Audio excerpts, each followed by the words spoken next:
सूचना दे दी हम लोग। कंफ्यूज हो रहा है, डिस्टर्ब हो रहा है, बोल सको। चलिए। आदरणीय अध्यक्ष महोदय, बहुत बहुत धन्यवाद। माननीय वित्त मंत्री के माध्यम से प्रस्तुत 5,508 करोड़ का अनुपूरक बजट जिसे आज प्रस्तुत किया गया, पर माननीय अध्यक्ष महोदय प्रश्न यह है कि जब पूर्व में ही जो बजट है उस बजट का खर्च करने में सरकार जब असमर्थ है तो फिर इस नए अनुपूरक बजट की आवश्यकता क्यों? तो कहीं ना कहीं सरकार के इस अनुपूरक बजट पर सवाल खड़े होते हैं। बजट की सार्थकता तभी सिद्ध होगी अध्यक्ष महोदय जब पूर्व में जो बजट हमारे पास है उनका हम लोग ठीक से खर्च कर पाए। अध्यक्ष महोदय, इस बजट को क्योंकि मूल बजट भी 2 दिनों में प्रस्तुत किया जाएगा, इस राज्य के किसान, छात्र, नौजवान बड़ी आशा से देख रहे हैं और अध्ययन करने के बाद ये मालूम होता है अध्यक्ष महोदय कि किसान का जो बजट है उसमें 1/4 खर्च कर पाने में हमारी सरकार सक्षम है। तो ऐसे में उम्मीद रखते हैं कि जब मूल बजट प्रस्तुत हो उस समय इस प्रकार की दुविधाएं ना हो अध्यक्ष महोदय। और अध्यक्ष महोदय, मैं थोड़ा सा एक विषय, सदन के सरकार के वरिष्ठ विधायक ने नक्सलियों पर बात किया था और मैं सहमत भी हूँ, इसमें पूर्व की सरकार और वर्तमान की सरकार दोनों का योगदान है कि आज नक्सली गतिविधियां इस राज्य में कम हुई है। लेकिन अध्यक्ष महोदय, सवाल मेरा ये है और मेरा कहना भी ये है, अभी वर्तमान में अगर आप झारखंड पुलिस की ऑफिशियल वेबसाइट को जांचेंगे तो वहाँ 72 नक्सलियों की सूची है। अगर आप उनके नामों को पढ़ेंगे अध्यक्ष महोदय, मैं 2-3 नाम पढ़ ही देता हूँ। मिसिर बेसरा, प्रयाग माझी, अजय महतो, सुभाष महतो। जब इन लिस्टों को पढ़ेंगे ना अध्यक्ष महोदय तो आप 1970 के दौर को भी थोड़ा कंपेयर करेंगे कि जब उस समय झारखंड आंदोलन अलग राज्य की जो लड़ाई थी और उस समय जिनको उनका जान गया था, आज वो लोग नक्सली के रूप में उनका जान जा रहे हैं अध्यक्ष महोदय। 72 में हमको लगता है कि 50 आदिवासी नक्सली है अध्यक्ष महोदय।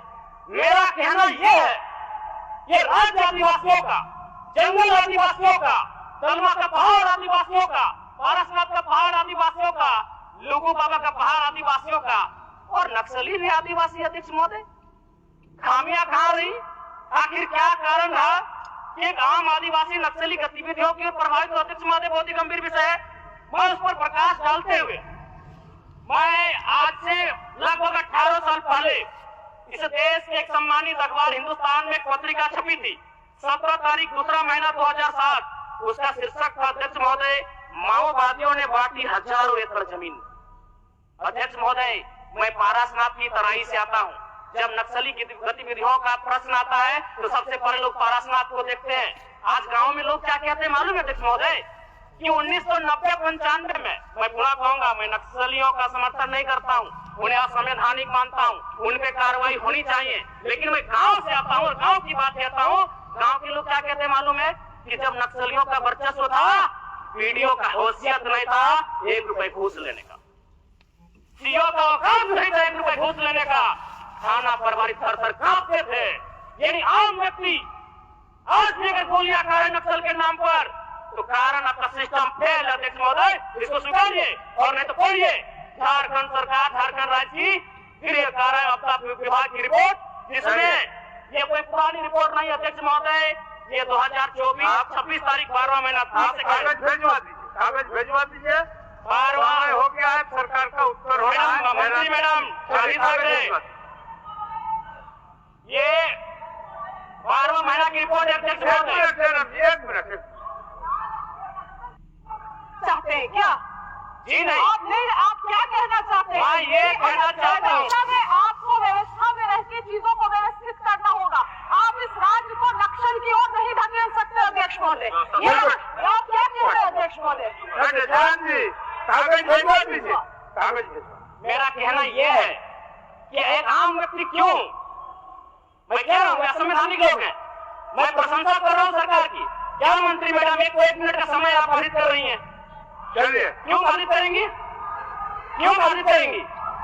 आप मंत्री हैं, आपको बीच में रखने का अधिकार नहीं है मंत्री मैडम। आपको बीच में बोलने का अधिकार नहीं है। गलतियों को स्वीकार कीजिए, विफलताओं को स्वीकार कीजिए, चलिए हो गया, विफलताओं को स्वीकार कीजिए। हो गया, चलिए।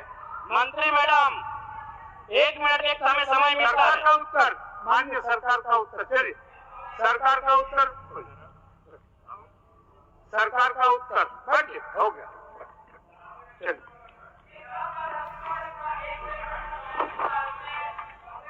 समय आवंटन था, हम बोल दिए आपको पहले ही आवंटन था। आप लोग आपस में सहयोग करके समय को थोड़ा बढ़ा लीजिए, एक दिन करके। ठीक, चलिए सरकार का उत्तर चलिए।